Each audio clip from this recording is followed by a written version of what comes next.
नमस्कार दोस्तों, स्वागत है आपका संध्या स्टोरी चैनल में, जहां हम आपके लिए लाते हैं अनोखी और दिलचस्प कहानियां। आज की कहानी एक ऐसी लड़की की है जो अपने ससुराल में हर बात पर मायके का घमंड दिखाती थी, लेकिन जब उसके पति ने एक ऐसा कदम उठाया तो पूरी जिंदगी बदल गई। आखिर क्या हुआ उसके साथ, जानने के लिए कहानी को अंत तक जरूर सुने। आज की कहानी है मायके का घमंड।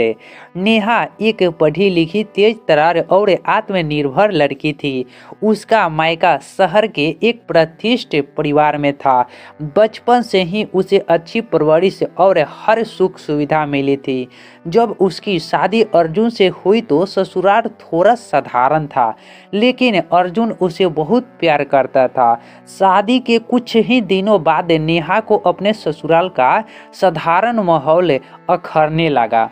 वहाँ की सादगी और रीति रिवाज उसे पुराने जमाने के लगते थे। वह छोटी छोटी बातों पर अपने मायके की तारीफ करने लगती थी। मेरे मायके में तो ऐसा होता है, हमारे घर में तो ये सब चलता ही नहीं। अरे वहाँ तो नौकर सब काम कर देते हैं। शुरुआत में ससुराल वालों ने सोचा कि नई बहू को समय लगेगा, लेकिन धीरे धीरे नेहा का ये रवैया सबको चुभने लगा, खासकर उसकी सास को, जो बहुत सरल स्वभाव की थी। वे हमेशा नेहा को समझाती, पर नेहा के शब्दों से उनका दिल दुखता रहा। पति का नाराजगी। अर्जुन बहुत समझदार था। वह नेहा को बहुत प्यार करता था, लेकिन उसे एहसास होने लगा कि उसकी पत्नी अपने घमंड में रिश्तों की अहमियत भूल रही है। कई बार उसने प्यार से समझाने की कोशिश की। नेहा, ये तुम्हारा घर है, मायका और ससुराल दोनों बराबर होता है। तुलना करने से रिश्ते कमजोर होते हैं। पर नेहा पर इसका कोई असर नहीं हुआ। वह हमेशा अपनी बातों से यह जताने की कोशिश करती कि उसका मायका ज़्यादा अच्छा और संपन्न है। एक दिन जब घर में पूजा थी, नेहा ने फिर वही बात कह दी। अरे हमारे घर में तो ये सब चीज़ें बहुत बड़े स्तर पर होती है, यहाँ तो बस नाम के लिए हो रहा है। इस बार अर्जुन को बहुत बुरा लगा। उसने तय किया कि अब नेहा को एक सबक सिखाना जरूरी है।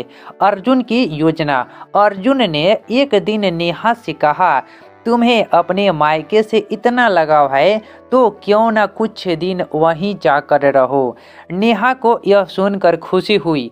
वह फौरन अपने मायके जाने के लिए तैयार हो गई।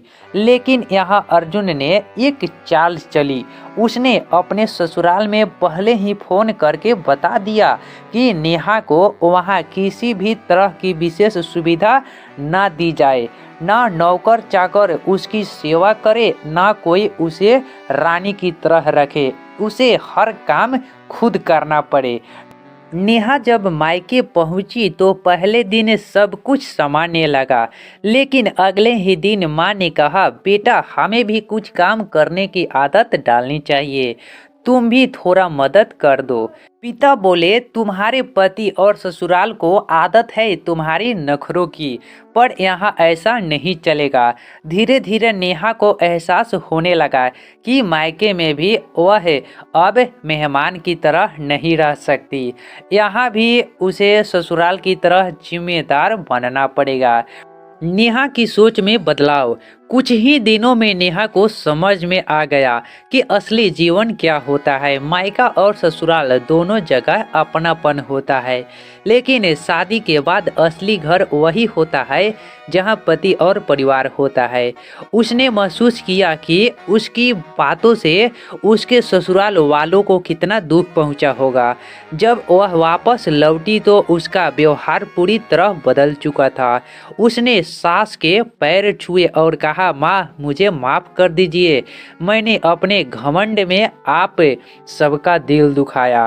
अर्जुन ने मुस्कुराते हुए कहा, असली रिश्ता वही होता है जिसमें अपनापन हो, न कि तुलना और घमंड। कहानी का सीख है। इस कहानी से हमें यह सीख मिलती है कि रिश्तों में तुलना करने से प्यार कम होता है। शादी के बाद ससुराल भी उतना ही महत्वपूर्ण होता है।